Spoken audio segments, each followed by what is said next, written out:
بسم اللہ الرحمن الرحیم۔ السلام علیکم۔ پلیز چینل کو ضرور سبسکرائب کریں۔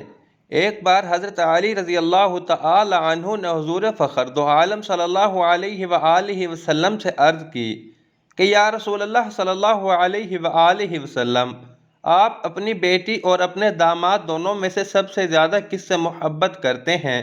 یعنی حضرت علی رضی اللہ تعالی عنہ نے حضور اقدس صلی اللہ علیہ وآلہ وسلم سے عرض کی کہ یا رسول اللہ صلی اللہ علیہ وآلہ وسلم، آپ کو اپنی بیٹی سیدہ فاطمہ الزہرا زیادہ محبوب ہیں یا آپ کے داماد حضرت علی رضی اللہ تعالی عنہ آپ کو زیادہ محبوب ہیں؟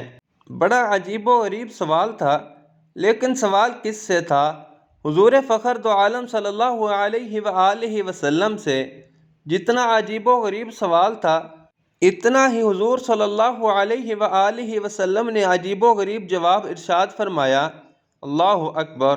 حضور صلی اللہ علیہ وآلہ وسلم نے ارشاد فرمایا کہ تم سے زیادہ مجھے محبوب حضرت فاطمہ رضی اللہ تعالی عنہا ہے، اور حضرت فاطمہ رضی اللہ تعالی عنہا سے زیادہ تم مجھے عزیز ہو۔